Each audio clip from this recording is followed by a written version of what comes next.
Have you ever asked yourself, why do I keep doing this? Why do I feel empty right after? Why can't I stop, even when I want to? For many, masturbation is not just a physical act, it becomes a ritual, a reflex, a way to escape. But escape from what? The truth is, it's not about sex. It's not about pleasure. It's about avoidance. Avoiding boredom. Avoiding pain. Avoiding yourself. This video is not about shame. It's not about forcing self-control. It's about understanding the psychology behind why you reach for this habit again and again, and how to transform that energy into something powerful. By the end of this video, you may never look at masturbation the same way again. Chapter 1: The Call of the Void. There's a moment. You're alone. Maybe bored. Maybe stressed. Maybe you don't even know what you feel, just this silent discomfort in your chest. So you open your phone. You scroll. You search. And a few clicks later, you're there. Again. Why? Most people think masturbation is driven by horniness. But often, it's not about desire, it's about numbness. It's about filling a void. That urge is a signal that something inside you feels unmet, unseen, unloved, unheard. But we don't know how to listen to our pain. So instead of facing it, we release tension, temporarily, through stimulation. The problem? That tension always returns. And every time we suppress it instead of feeling it, it grows louder, deeper, heavier. That's the beginning of the loop. Chapter 2: The Pleasure-Hate Loop. After the act, comes the shame. A few minutes of release, followed by hours of mental noise. Why did I do it again? I feel weak. I wasted my energy. I feel gross. This is the dopamine hate cycle. You stimulate your brain. You feel a rush. Then the chemicals crash, and what's left is not peace, but guilt. Why? Because deep down, you know something's off. You didn't choose pleasure. You chose numbing. You didn't express desire. You suppressed discomfort. And the more this cycle repeats, the more you associate sexuality with shame, with secrecy, with weakness, with isolation. This isn't about morality. It's about energy. Because every time you pour your energy into compulsive release, you drain your ability to focus, to create, to grow. You trade long-term strength for short-term relief. And that relief becomes a prison. Chapter 3: What You're Really Avoiding. Here's the hardest truth. Most of the time, you're not trying to feel pleasure, you're trying to avoid feeling at all. Masturbation becomes a mask. A distraction from emotions you haven't learned to sit with. Ask yourself, what do I feel right before the urge hits? Is it boredom? Anxiety? Loneliness? Emptiness? Self-doubt? These emotions are uncomfortable, and no one taught you how to hold them. So you try to silence them, with screens, with noise, with stimulation. But emotions don't disappear when ignored. They get buried, deeper into the unconscious. And the more you avoid them, the more they control you from the shadows. Jung said, what you resist, persists. What you deny, controls you. So every time you avoid feeling your pain, you feed the very urge you want to escape. You don't need more control. You need more awareness. More honesty. More presence with what's really going on beneath the surface. Because what you're running from is usually the very thing that needs your attention most. Chapter 4: The Hidden Cost of Release. Society tells you masturbation is normal. And yes, in moderation, with intention, it can be. But when it becomes compulsive, automatic, secretive, it doesn't just waste time. It wastes something deeper. It wastes your life force. Your focus. Your masculine or feminine energy. Your creative potential. Your discipline. You might not notice it after once or twice. But over time, the effects compound. You feel more tired. Less motivated.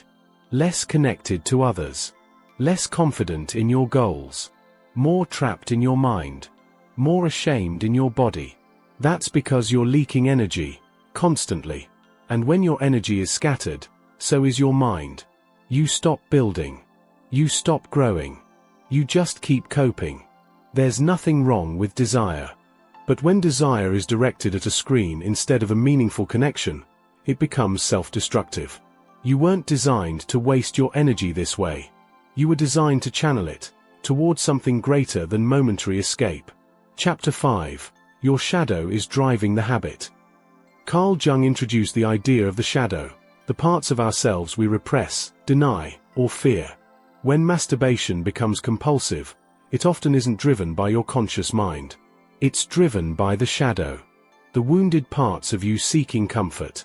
The rejected parts of you craving love. The angry, needy, ashamed parts of you trying to feel something, anything. You don't masturbate because you're bad. You do it because some part of you is in pain and hasn't learned a healthier way to cope. Instead of fighting this part of you, ask, what does it want? What does it fear? What memory is it holding on to? You can't heal what you demonize. You can only heal what you're willing to sit with. Facing your shadow means recognizing that your urges are messengers, not enemies. That's the real path of mastery, not suppression, but integration. You stop saying, this part of me is wrong. And you start saying, this part of me is trying to protect me, now I'll teach it a better way. This is how you reclaim your power. By bringing the unconscious into the light. Chapter 6. The power of transmutation. Every time you feel the urge, that heat in your chest, that craving in your body, you're being given a gift, raw energy. You can waste it, or you can transmute it. Transmutation means taking sexual energy and redirecting it into action, into creation, into focus, into art, into your purpose. This energy is powerful. It's the same energy that creates life. Do you really think it's meant to be spent scrolling on a phone in the dark? The greatest artists, warriors, leaders, all learned to channel this fire into greatness. They didn't kill their desire. They disciplined it. They used it. That's what you can do, too. Not by fighting the urge, but by feeling it, holding it, and choosing to build with it instead of leaking it. This is the path of transmutation. This is the path of true inner strength. Chapter 7. How to break the cycle, for real. Breaking a compulsive habit like masturbation isn't about just trying harder. It's about understanding what the habit is doing for you, and then meeting that need in a better way. Here's how you begin. 1. Track the pattern. Become radically aware. Every time the urge hits, pause and ask, what time is it? What am I feeling? What just happened before the urge came? You'll start to notice a pattern. It's not random. Maybe it hits when you're lonely, or stressed, or right before bed because you're avoiding the silence. Awareness breaks autopilot. 2. Sit with the feeling. This will feel uncomfortable at first. But instead of acting on the urge, just sit with it. Breathe. Notice what your body wants. And instead of reacting, observe. This builds emotional resilience. You're teaching your nervous system that discomfort is not an emergency.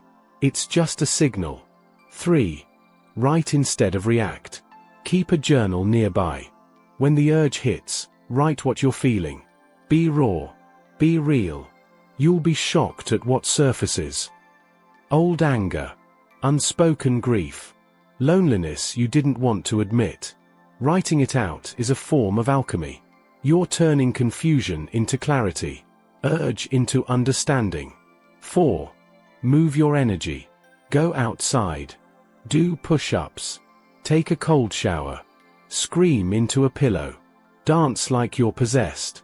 Motion dissolves emotion. If the urge is rising, it means energy is trapped. Move it. You don't need to fight the energy. You need to redirect it. 5.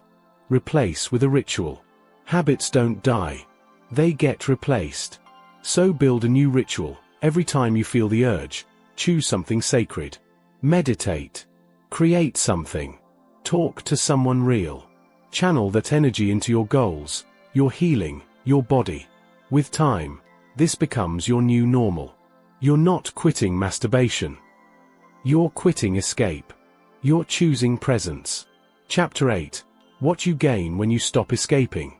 The day you stop using masturbation as an escape is the day you wake up to your true power. You begin to notice the changes. Your mind is clearer. Your energy returns. Your posture improves. Your eyes feel alive again. You're more focused, more confident, more grounded. Why? Because you're no longer leaking your power. You're holding it. You're owning it. You stop chasing cheap pleasure and start building a deeper sense of satisfaction. You start to feel real joy, not the artificial kind that fades in seconds. You begin to feel worthy, not because you're perfect, but because you're finally in alignment with yourself. You're no longer at war inside. Your body, your mind, your emotions, they begin to move as one. That's what real strength feels like. Chapter 9. This isn't about nofap. It's about freedom. Let's be clear, this is not a nofap movement. It's not about being extreme. It's not about shaming yourself or fearing your own body. This is about awareness. This is about sovereignty. Can you look at your behavior and say, I am not controlled by this. I choose when, how, and why. I don't need this to avoid reality anymore. That's freedom. Freedom is not never masturbating. Freedom is being able to sit with yourself, fully, honestly, and not need an escape. That's what you're building. And it's not about denying your sexuality. It's about honoring it. Honoring it so deeply that you refuse to waste it on illusions. You deserve to feel whole. You deserve to feel powerful. And you deserve to live without hiding from your own soul. Conclusion: reclaiming what's yours. You don't need to be perfect. You don't need to eliminate every urge. You just need to become conscious.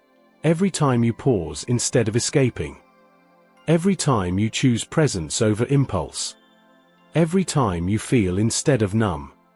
You reclaim a piece of yourself. You are not broken. You are not weak. You are simply learning how to stop abandoning yourself, and how to stand in your own power.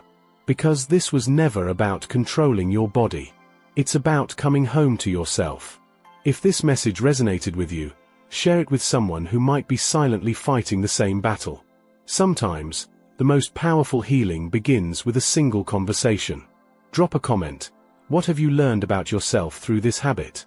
And what are you ready to take back control of? Like, subscribe, and hit the bell if you're ready to explore deeper truths about your mind, your patterns, and your personal evolution. Remember, you don't need to fight your desires. You just need to understand them, and rise above them. Your energy is sacred. Use it wisely. Stay conscious. Stay courageous.